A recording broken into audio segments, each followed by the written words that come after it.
Jambo, bonjour à tous, bienvenue sur la chaîne CAF Maurice. Tout d'abord un grand merci pour votre soutien et vos encouragements. Aujourd'hui, on plonge dans un sujet qui met le feu aux poudres partout dans le monde, le nationalisme hindou. Ce n'est plus seulement un problème indien. C'est un problème mondial et il faut qu'on en parle. Je sais ce que vous pensez. Maki, pourquoi tu parles de religion? C'est un peu hors sujet, non? Voilà le truc, il ne s'agit pas de foi, il s'agit d'idéologie. Il s'agit d'un mouvement dangereux qui détourne une religion et l'utilise pour justifier la haine. On a déjà vu ce genre de scénario. Ça commence par un « nous contre eux », divisant les gens selon leur religion, leur caste ou leur origine ethnique. Ensuite vient la peur, la diabolisation de l'autre. Et enfin, la violence. On ne peut pas laisser faire ça. Ce n'est pas seulement l'Inde qui est concernée. Des rues de Leicester aux côtes de l'île Maurice, les tentacules du nationalisme hindou s'étendent, répandant un message d'intolérance et de division. Il faut appeler les choses par leur nom. Une menace pour la paix, une menace pour la démocratie et une menace pour l'humanité. Alors, d'où vient cette idéologie? Pour comprendre le nationalisme hindou, il faut comprendre ses racines. Et ces racines, mes amis, sont liées à certaines des idéologies les plus abjectes de l'histoire de l'humanité, le fascisme et le nazisme. Ne vous contentez pas de me croire sur parole. De nombreux spécialistes ont établi des parallèles entre la rhétorique, la symbolique et les tactiques du nationalisme hindou et celles des mouvements fascistes du XXe siècle.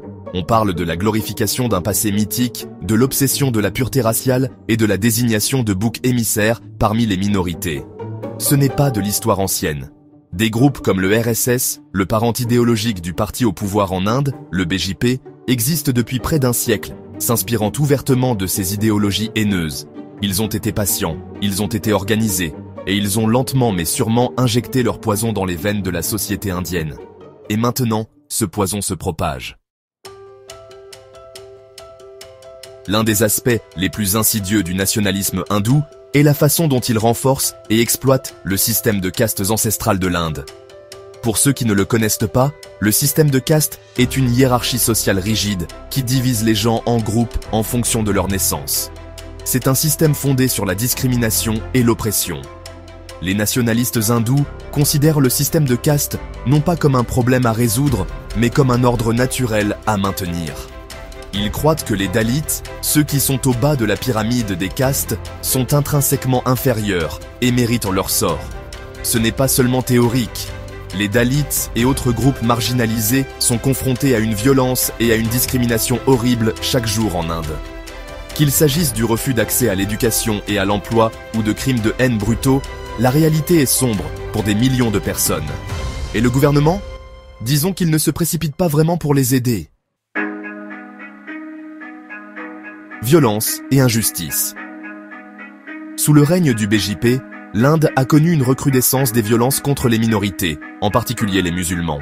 Des lynchages aux assassinats ciblés, le message est clair. Vous n'êtes pas en sécurité si vous ne vous conformez pas à la vision nationaliste hindoue de l'Inde. Vous vous souvenez de Mohammad Akhlaq?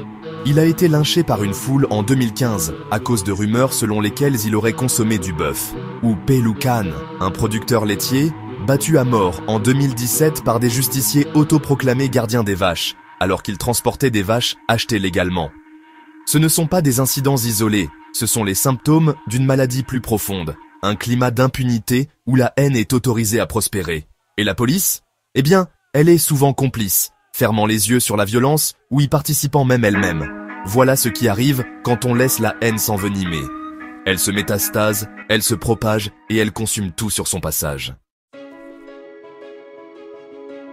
Réécrire le passé. Les nationalistes hindous sont passés maîtres dans l'art du révisionnisme historique. Ils ont pour mission de réécrire l'histoire, d'effacer les contributions des musulmans et des autres minorités, et de créer un récit de suprématie hindoue. Ils vous diront que le Taj Mahal n'est pas un témoignage de l'architecture moghole, mais un temple hindou.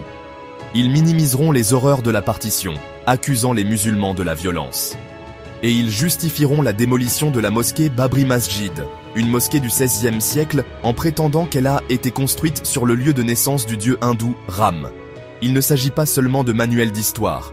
Il s'agit de contrôler le récit, de façonner la manière dont les gens voient le monde.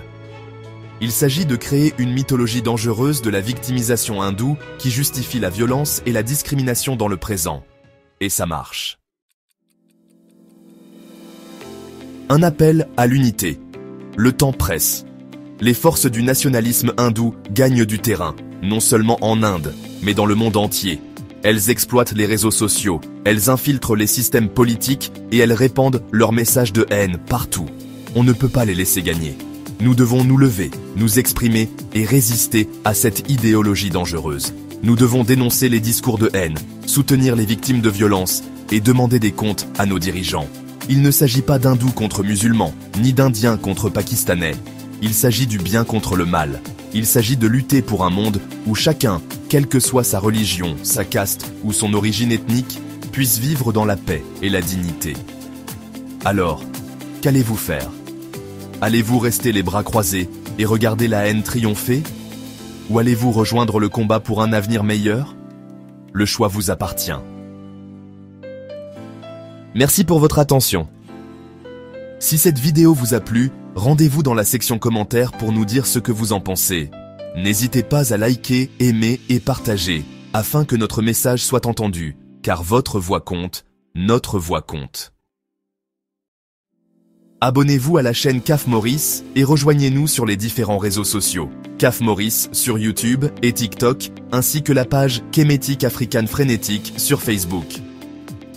À bientôt pour de nouveaux contenus, d'ici là portez-vous bien et prenez soin de vous. Au revoir.